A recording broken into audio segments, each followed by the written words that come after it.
Okay, part two. I tell a different side of the training here because my dad, and this is my dad, and this is me. My dad was one of the 5th Marine, with 5th Marine Division, and he trained here for Iwo Jima, and as Jim said, he unfortunately was killed upon the landing, so this is my way to kind of connect with him by participating in the Camp Tarawa Detachment. We left off with Palolo Valley, and I know a lot of you had some questions about that. This is about 1944 and 1945, and you can see the trail going down and everything. There are 3 Amtraks down there. One, when you come in, going back that way, one about halfway across the beach, on the beach, and then one up here on the dunes. And it's, they're still there. So if you're adventuresome and you want to take that class, you can do that one day.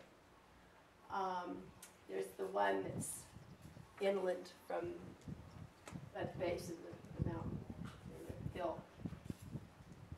There's another one. This is the one that's in the middle of the beach, and it's turned over, and this is rubber that we're inspecting. And, whoops, oh dear, that was really sensitive. February 44, so we know that the last time I was back there, the rubber's kind of gone now. People have either chipped it off or it's broken off. But it lasted pretty well. I guess it was covered until recently. Okay, these are 3 Marines from Kaneohe and a Navy corpsman. People will tell you never to go down into Palolo Valley if it's raining. The day we went down into Palolo Valley, it was misty. We decided we can do it. We went down into the valley. When we got there, we did our explorations and everything. And the downpour, you know, it was really started to come down. So we said, well, we better start climbing out, you know. And if you know how steep that trail can be. And then there's a grandma with the, you know, young guys and everything. Doc stayed behind with me, and John Greenfelder stayed behind with me. The other 3 let us out. I was only 10 minutes behind the Marines, and I made it out on my own. But Doc really thought he was going to have to carry me out of there. But we made it. But the moral is, don't go down into the Palolo Valley if it looks like it's going to rain. Okay, because it's not fun coming out. This is up at Camp Drew's, monument to the 2nd Battalion. Where, okay, time off from training. This is 2nd Marine Division playing cards. Okay, rodeo. Richard Smart generously donated the land for $1 a year, turned over his house for division headquarters, really tried to support the Marines in any way he could. This was a working cattle ranch. A lot of these Marines came from the Midwest, rodeos, so they started having rodeos here at Parker Ranch. And these are the division, regimental flags on top there. But you can see both locals and Marines participating in the rodeo. This is, okay. After every rodeo, they would have a barbecue. This is a Marine chef getting ready to cut up the meat. But I like that picture because he's got the, you know, hat on. He looks happy. Okay, this is mess. Oh, this is a new story I just got last month. They said that there was a big bucket, okay? So they'd go through and they'd get their food on their plates, and then they'd have to go out and eat it. And sometimes it was pretty windy, so they had to hold everything down so it wouldn't blow away. But anyway, after they'd eat, they told me that they took their pans, their plates, which are kind of tin, and they would dip them in this big bucket, you know, and he said it was really gross after a while because you dip it in and it would come out dirtier than when you know, put it in. I never thought about cleaning things, but that's how they cleaned the plates that they were using. Okay, here's another picnic. Some locals, some of the guys with some of the local kids. Okay, a lot of the guys who were from the Midwest, had never been in the ocean, thought they needed some training to swim in the ocean because they were doing an amphibious landing. So this is down at Hapuna, receiving swimming instruction.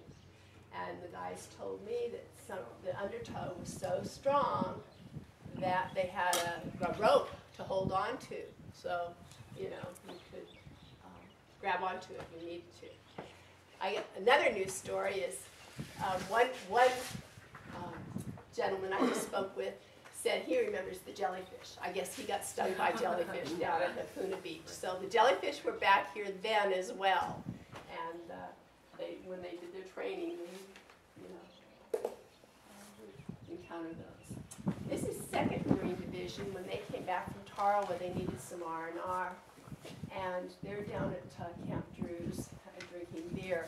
And the beer is an interesting story because one fellow told me they got 2 cases a week. And then just last week, I was told it was 2 bottles a day or 1 case a week. And it was green beer. This is the news story. It was green beer. I guess green beer is beer that's not quite ready to drink, but they drank it anyway. And then another story that I just got this past week was we had the 5th Marine Division had some Navy code talkers here on the island, and the Navajo code talkers. And I guess when the Navajos drank beer, they got a little wild. So they said when the beer rations came out, they would lock the Navajos in their tents somehow, because they would just, you know, raise all sorts of a ruckus. So that's his remembrance. Yes, that's his remembrance of Camp Tarawa, with the Navajos code talkers. Here's some more guys from the 2nd having a good time. This is the bric-a-brac shop. This is one of many little shops that were set up in Waimea. The local people being farmers and support personnel for the Parker Ranch. When the Marines came in, they became entrepreneurs. They set up little bric-a-brac shops where they sold souvenirs, things like that. A lot of the women did lunch wagons, chuck wagons. The guys told me all of their food came in cans, and it was gross. In fact, Spam was introduced to Hawaii in World War II. So Spam is a big staple in the Hawaiian diet today, but it was introduced in World War II by the Marines. Anyway, so they would have these lunch wagons, and the lunch wagons would provide fresh, you know, food. There was one lady, Aunt Sue, who would take a whole steer every week. Would take a whole steer, grind it up, or I guess every day, grind it up in a gas grinder, add breadcrumbs and celery and all sorts of goodies, and make hamburgers. But they would put the hamburgers on bread rather than hamburger buns, you know, with lettuce and potatoes and things like that, and sell them to the guys. But the lines were very, very long for that. But the guys remembered that. They remember the lunch wagons and the hamburgers. They said they were quite good. Anyway, I'm told that the bric-a-brac shop is where the intersection in Waimea, where Parker School has that mural. The kids do that mural. This is the back of it, I guess. But that was the old bric-a-brac shop. But it's kind of been modified. USOs, you know, there are buildings like this in Waimea now, but I can't identify which one that is now. But USOs throughout the town. The local girls would dance with the guys. They'd have dances and everything. They'd serve coffee and donuts. General USO things, activities. I asked the guys how often they went to the USOs, and I think a majority of the guys were too tired from their training to really do too much because, you know, a lot of them, no, not me, not me. This is the ball field up in Waimea, and they played baseball. Up there they had regimental teams. They would play against each other. And they had visiting major leaguers come in. And one day the local team, Marine team, played the professionals, and they lost, but they scored points against them, or runs against them. So it was a respectable loss. But they used the parade grounds for baseball.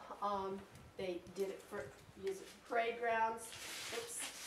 Okay, this is out of sequence, but these are the tents. Movies every night. Every night. This is hard ground. They said it wasn't very comfortable sitting there, but they did go to movies every night. My mom didn't keep any of my dad's letters, but he wrote to his friend, and in every letter he mentioned the movies at night and drinking beer. So I think those were the two big pastimes. After Iwo Jima, they built Gamma Rock. Gamma Rock is an outcropping off Iwo Jima. And this, you can see they're having a church service up there. Okay. This is an interesting picture. These are some of the USO girls entertaining one of the guys. And this lady here is Waddy Hedeman. And Waddy Hedeman is this lady here. She's a member of our detachment. She lives in Kona. And she's holding the picture. She was 16 years old when this picture was taken. But she has the same smile. You can see. This is kind of neat that we can claim Waddy as a member of the detachment. Okay, Roscoe. Excuse me. Excuse me. Roscoe. There were a group of 5th Marine Division guys down at Camp Pendleton. One guy thought it would be fun to go to the Griffith Park Zoo and buy a lion cub for $25. Took it home for a pet for his son. His wife said, "Oh, no, no, no, we're not going to have a lion cub pet, no way." So they said, "Well, what are we going to do with this?" They said, "Oh, okay, we'll take it down to Camp Pendleton and he'll become our mascot." And so Roscoe became the mascot for the 28th Regiment while they were training at Camp Pendleton. So, cute little guy, right?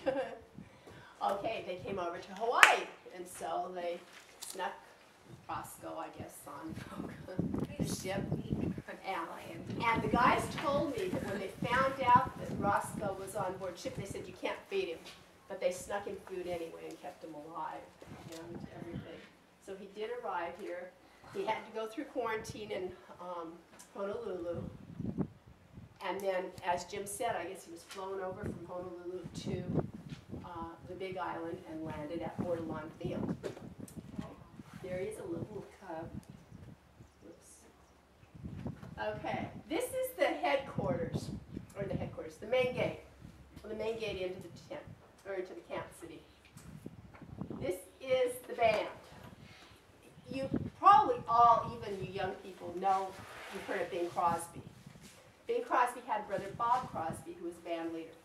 And he was with the 5th Marine Division here on Big Island. Every day they would have a parade through town with the band. Okay. These are out of sequence a little bit. This is back to Roscoe. When they came back from Iwo Jima, they wouldn't let the Marines take Roscoe to Iwo Jima. So he had to wait for them to come back. But that's what he looked like when they came back. He grew to a 400-pound full-grown lion. He got distemper after they came back and had to be put down. And he's buried someplace on Parker Ranch land. We don't know where. But that would be fun to find out. We got Roscoe's bones. Okay, this is the very famous flag-raising scene at Iwo Jima. I talked with the guys, and they said when the flag went up, they just thought, yes, it's over. Little did they know it would be another 3 days before the battle was over. But they said it was really inspirational to see that flag go up. And the Navy ships, when they saw it, they they would blow the whistles and everything. So this was really an important event. This is Joe Rosenthal's favorite picture. This is both flag-raising groups. There were two groups, the first flag, and then they took that down and put a larger second flag up. This is a photograph after the second group. There's a big controversy about being posed. You've probably heard that thing about being posed. This is when Rosenthal said yes, it was posed. This was the posed figure, the posed picture. The other picture was not posed. It was just a shot into. This is Ira Hayes in this photo. And are you coming back?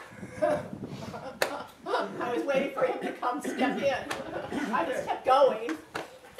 Ira Hayes. Okay, but this, I like this one too because it just shows both groups up there. Kathy, why don't you say a couple of words about Ira Hayes and who he was and kind of his story. Okay, Ira Hayes was a Pima Indian from Arizona. He was not a code talker though. He was not here as a code talker. He was just here and was one of the 6 who raised in the second flag raising picture. And I don't know what else to say about. He had a tragic life. Well, yes. Afterwards. Well, that's what and I there's a movie that has been made about his life too. Yes. So he could not. A lot of these guys, the 6 guys that raised the second flag, when they used them to raise war bonds after they came back from Iwo Jima, and a lot of them had a hard time dealing with the fact that they were heroes and out there getting all this adulation from the American public. And I think Ira Hayes really had a hard time accepting that.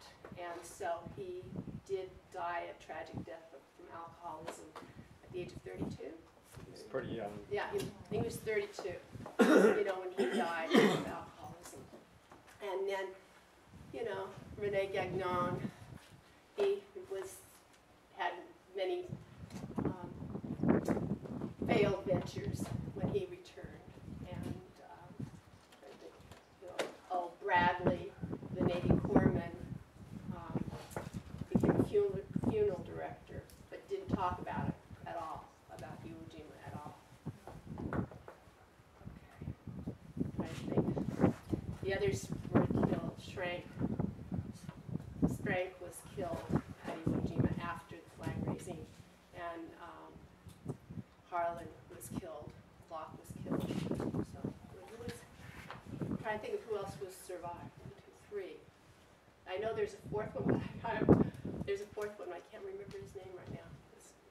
Okay, I forgot I wanted to tell you this. When the 5th Marine Division was training at Camp Pendleton, President Roosevelt came to see them because they knew that they were sending these guys into a battle where they didn't expect any of them to survive. And so President Roosevelt presented each of the guys with this Bible, and it has a hard case on it. And they were to put it here over their heart. But it doesn't help if it's over your heart if you get shot in the head, and unfortunately. But each of the guys, So this was my dad's, and so I was able to, this survived somehow, and so now it's in my possession. So. But I thought this is an interesting story because it's, metal that says, "May the Lord be with you." So. Okay, that's it. Oh, okay, give you a little bit more on the 5th Marine Division. By the time the 5th Marine Division was formed, they had guys that had fought on the canal. They had guys that fought at Tarawa to make up the 5th Marine Division. Ira Hayes actually was a paratrooper. Okay. And he wound up with the 5th Marine Division. And then, of course, there's John Basilone, who got the Medal of Honor on Guadalcanal, wound up in the 5th Marine Division. So these guys were not green troops. A lot of them had already been in combat into the situation, but they went again. Okay, let's move on. I put 4 years in the Marine Corps. 3.5. Okay. I have never seen all the colors of a Marine division on parade at one time. That was all the colors of the 5th Marine Division on parade at the park in Waimea. That is something that, you know, it's just unheard of. Okay, now I want everybody to read this, please. Take your time.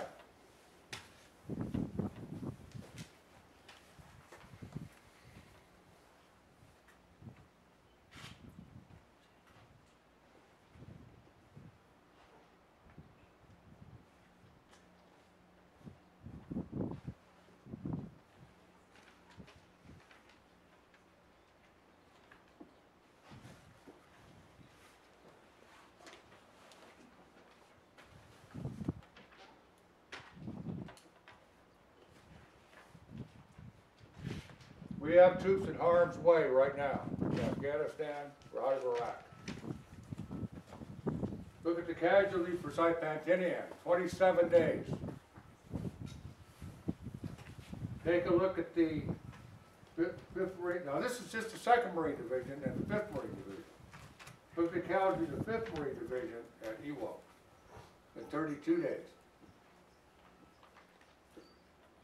Last month, in the newspaper and on TV, it mentioned we had the 1,000th casualty in Iraq in 10 years. 27 days, 32 days. Tarawa, 78 hours, 1,001 KIA or died of their wounds. So when you take a look at it, the casualty rate, look around us, 37%. A third of us right here would have either been KIA or WIA. So to honor that, I'd like to have taps played for all the members of our armed forces that died in service of our country.